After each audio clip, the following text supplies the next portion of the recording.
सांगली महापालिका वाढीव घरपट्टी निर्णय होईपर्यंत एकालाही घरपट्टी भरू देणार नाही. जनस्वराज्य शक्ती पक्षाचे प्रदेशाध्यक्ष समीरदादा कदम यांचा इशारा. सांगली मिरज कुपवाड शहर महापालिका क्षेत्रातील मिरज हद्दीत रहिवाशांना वाढीव घरपट्टी नोटीस आल्याने नागरिक हैराण झाले आहेत. या वाढीव घरपट्टी स्थगित करण्याची मागणी जनस्वराज्य शक्ती पक्षाचे प्रदेशाध्यक्ष समीरदादा कदम यांनी केली असून जोपर्यंत निर्णय होत नाही तोपर्यंत एकाही नागरिकाला घरपट्टी भरू देणार नाही असा इशारा त्यांनी दिला आहे. वाढीव घरपट्टीच्या नोटिसा आल्याबद्दल नागरिकांनी भयभीत होऊ नये.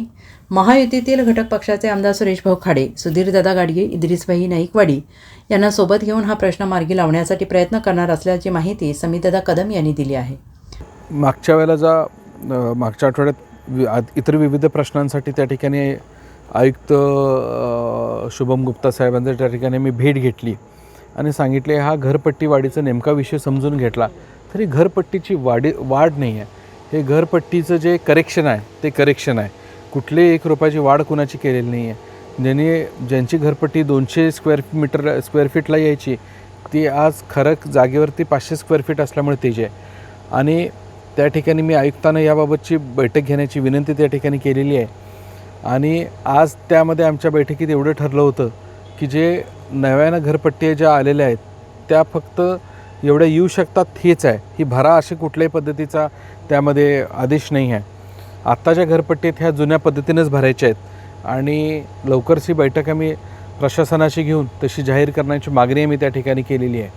त्यामध्ये आम्हाला निश्चित वाटते की ज्या हिअरिंग असेल 13 तारखेपासून हिअरिंग चालू आहेत, हिअरिंगमध्ये ज्यांच्यावर अन्यायकारकरित्या ज्या घरपट्ट्या वाढलेल्या आहेत त्या निश्चित कमी केल्या जातील आणि ज्यांच्या कमी झालेल्या आहेत त्याच्यामध्ये जे काय करेक्शन असेल ते केलं जाईल.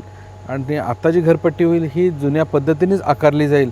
जोपर्यंत शंकेचं निरसन होत नाही कुणालाही नवीन घरपट्टी भरण्याचा त्या ठिकाणी सक्ती केल्या जाणार नाही अशी मागणी आम्ही केलेली आहे. आणि बैठकीत आम्ही ती राज्य शासनाच्या दरबारी ह्याची मागणी करून मान्य करून घेऊ असं मला वाटतं आहे. सांगलीचे आमदार सुधीरदादा गाडगे, मिरजेचे आमदार डॉक्टर सुरेशभाऊ खाडे आणि विधान परिषदेतील राष्ट्रवादीचे आमदार इद्रिसभाई नाईकवाडी ह्या सगळ्यांना बरोबर घेऊन हा एक राज्य शासनाचा जागा करून ह्या सगळ्या अडचणी आहेत ह्या निश्चितरित्या चांगल्या पद्धतीनं मार्गी लावण्याचा प्रयत्न करू. देवेंद्र फडणवीस साहेबांच्या नेतृत्वाखाली असणारं हे महायुतीचं सरकार हे निश्चितरित्या कोणत्याही अन्यायाच्या गोष्टींना निश्चित बरोबर राहणार नाही ह्याचा एक आम्हाला सगळ्यांना आज विश्वास वाटतो. त्यामुळं हा घरपट्टीचा विषय काहीच दिवसामध्ये जी नागरिकांची नाराजी आहे ती खऱ्या अर्थानं कशा पद्धतीनं संपवला जाईल विषयाचा प्रयत्न आम्ही सगळेजण त्या ठिकाणी करणार आहोत. Bureau report SVN Marathi, Sangli.